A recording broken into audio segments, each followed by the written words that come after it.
ఏపీలో రేషన్ కార్డుల హడావడి. అవును. ఏపీలో రేషన్ కార్డుల హడావడి అయితే మనకు స్టార్ట్ అయిపోయిందనమాట. ఆంధ్రప్రదేశ్ ప్రభుత్వం కొత్త రేషన్ కార్డుల జారీ ప్రక్రియను త్వరలో ప్రారంభించేందుకు సన్నాహాలు చేస్తుంది. ఇటీవల కూటమి ప్రభుత్వం అధికారంలోకి వచ్చిన తర్వాత ఈ ప్రక్రియ వాయిదా పడుతూ వస్తుంది. అయితే ఇప్పుడు నవ దంపతులకు కుటుంబ సభ్యుల పేర్లు మార్పులు, చేర్పులు చేసుకోవడానికి ప్రత్యేకమైన అవకాశం అయితే కల్పిస్తూ ఉందన్నమాట. అయితే రేషన్ కార్డుకి సంబంధించి ప్రత్యేకత అందరికీ తెలిసిందే. కొత్తగా జారీ చేయబోయే రేషన్ కార్డులో మార్పులకు అనుగుణంగా క్రెడిట్ కార్డు తరహాలో రూపొందించబడుతూ ఉన్నాయి. ఈ కార్డులో క్యూఆర్ కోడ్ నుండి స్కాన్ చేసే కుటుంబ సభ్యుల వివరాలు అయితే బయటకు వస్తాయన్నమాట. పౌర సరఫరాల శాఖ నాదెండ్ల మనోహర్ గారు ప్రకటన అయితే చేశారు. ఈ ప్రక్రియను జనవరి చివరి వారంలో, ఫిబ్రవరి మొదటి వారంలో ప్రారంభిస్తున్నారు.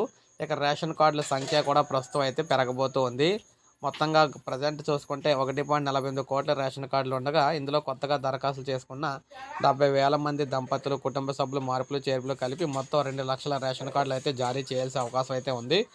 మొత్తంగా చూసుకుంటే 1.50 కోట్లకు చేరే అవకాశం అయితే ఉందన్నమాట. ఇలా రేషన్ కార్డులకు సంబంధించి కీలక అప్డేట్ అయితే మనకు రావడం జరిగింది.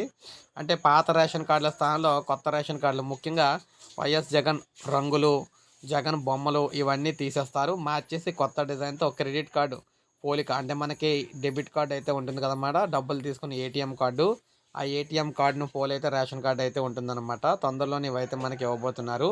సో మనకి తొందరలోనే అప్లై చేసుకోవడానికి టైం అయితే ప్రకటిస్తారు. ఎలా దరఖాస్తు చేసుకోవాలి ఏంటనేది వచ్చిన వెంటనే మీకు క్లియర్గా ఇన్ఫర్మేషన్ అయితే ఇస్తాను. మళ్ళీని ప్రజెంట్ అయితే ఇవ్వలేదన్నమాట. సో ఒక లైక్ చేయండి, సబ్స్క్రైబ్ చేసుకోవద్దు, మన ఛానల్ సబ్స్క్రైబ్ చేసుకోండి.